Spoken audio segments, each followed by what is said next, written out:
Welcome to Chalk Talk Nationals Edition. I'm Chris Love. I'm Katie Nastro. I'm Zeke Horowitz. And I'm Jane Mackey.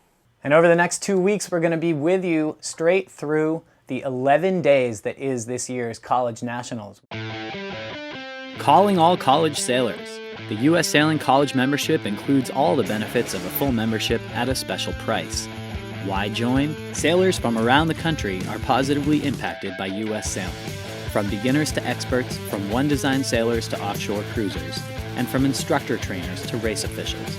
U.S. Sailing membership dollars support all types of sailors in countless ways. The college membership has specific benefits just for college sailors. Get your special 4-year U.S. Sailing membership today for just $95.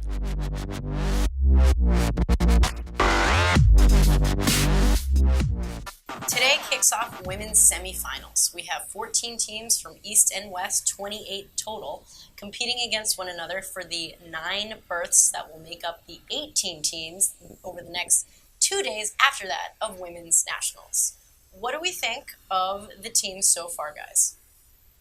Well, first of all, I love this new format. No one gets a bye for semifinals. That means everybody's competing on equal footing and getting their 2 days of practice before finals, even for the teams that we kind of already know are going to be there. So that's cool. Taking a look at this East and West, kind of leftover names from when they tried to have these on the opposite coasts. Overall, pretty even depth, but it does seem like the most competitive teams are in the Western bracket. Yeah, I think you're right, Chris. I think when we're looking at the women's semifinals, there's clearly 4 top teams, and 3 of them are together in the West, with Navy, Dartmouth, and Yale leaving BC over in the East as kind of the only hotshot team there. So I think that will kind of come into effect for all of those teams on how they're going to play the semis from a mental standpoint. Well, looking at the Eastern bracket, it seems pretty clear that we've got about 8 teams that should make it right through to the finals. Georgetown, ODU, Boston College, Rhode Island, Brown, MIT, and Stanford seem like they will make it through pretty easily. That leaves still 2 more spots, though. Well, I think you left off Eckerd. Eckerd taking that 8th spot. They've been pretty good this season overall. But there's a couple of teams that are relatively even here. Hobart Williams Smith and UC Santa Barbara. Yeah, pretty hard to make a judgment call here. Those teams don't really go head-to-head against each other very often, but I think that experience is going to show that William Smith is going to be able to edge out the other teams for that last spot moving into the Nationals. They've been up and down all season, but I think they'll be able to pull it together at crunch time and get that last spot. For the Western bracket, we have some pretty clear dominant teams, just like the Eastern bracket, and those being Coast Guard, Navy, Cornell, Yale, Dartmouth, Bowdoin, Charleston, and Wisco. I think just like in the East, we're looking at 2 teams to get the last spot. It's tough because they don't go head-to-head very often, but I think it's going to come down between USF and Hawaii. They actually tied on points the one time they faced each other earlier this season at Navy, so really tough to make the call. I think I got to give the edge to Hawaii, though, for they got a little more invested in it, making that big trip over the East Coast, and I think they'll be able to get it done and move into the finals for women's nationals. Welcome to the Zim 15 manufactured by Zim Sailing, a dynamic 2-person dinghy perfect for taking your post-college fleet or team racing to new highs. The sail plan is even big enough to allow for some post-college pounds. Your crew will love the thwart seat, easily adjustable centerboard, and Gnav's truck gets the vang out of the way. Adjustable jib leads, shroud, and forestay, you'll have the ultimate control over the carbon rig and fully battened Mylar sails. The Zim 15 has it all, and you'll love it. Visit zimsailing.com for more info today. What do you say about coaching style here with 4 days of women's followed by 3 days of team racing, 4 days of co-eds? Do you think they'll be giving any of their sailors a rest, maybe giving them the second day of semifinals off? No, Chris, I don't think that they're going to have any type of rest.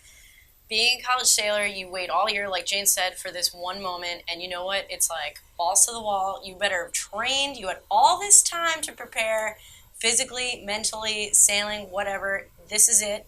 You know, they're going to have their best players in there, and, you know, if you're on the bench, you got to be ready. You can't just be sitting there expecting to never go in because you never know. And then for the people that have been sailing, for the women that sail all throughout, you know, co-eds and team race and women's, I think, yes, it's going to be physically taxing, but unless a sailor is mentally out of the game, I think they're going to be in it, and coaches know that they'll do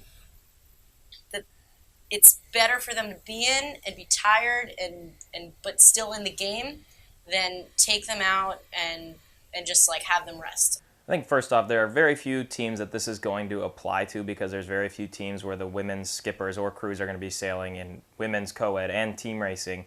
But looking beyond that, what about alternates? Nobody ever talks about how the alternates prepare for an event, and this is a golden opportunity to get your alternate skippers or alternate crews some tick there at the venue in the fleet. And that's a delicate thing to, I can tell you as an alternate skipper, it's not fun going in at a nationals after your rock star gets pulled out of A division. Attitudes are down. Now you have to go in and try to make something happen, especially when you're ice cold, unprepared, because you haven't been doing it at the venue or in this fleet yet. All right, so who do you guys think is going to win the whole thing this year? I think looking at the season, Yale's been the team that's sort of been, in my eyes, the most consistent, the team that's been there the whole time, the team with the most well-rounded talent. Those two, Marlena and Morgan as skippers, are just unreal, super fast, and I think that they will prevail at this one and take home that women's championship.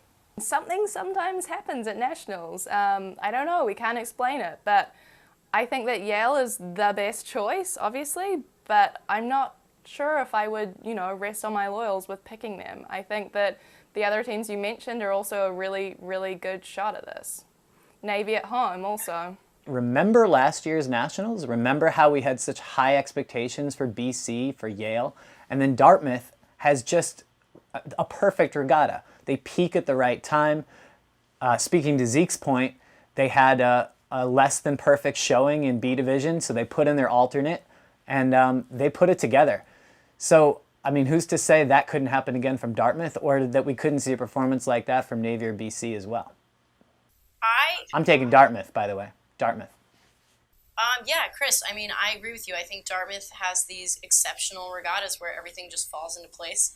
But, with the big players like BC and Yale, they have consistency throughout the year, and that plays a large role in the nationals because having consistency throughout 4 days versus 2 days is a major part in the success of who's going to win.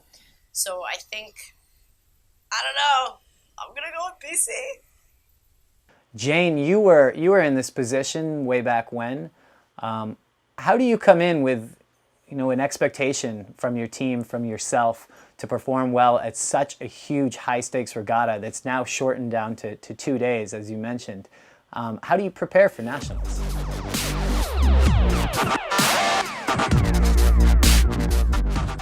One wonderful coach once told me that college sailing is all about a race to see how much you can learn within 4 years.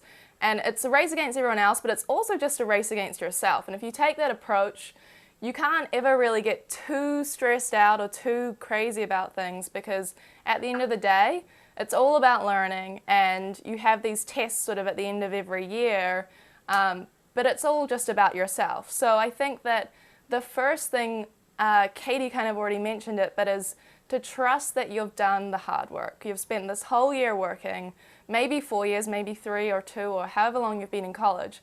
But it's come down to this one moment, and you have to trust that you have done the preparation, and now is the fun part. So it's all about going out and just performing, doing things that you know how to do, focusing on the process instead of the result.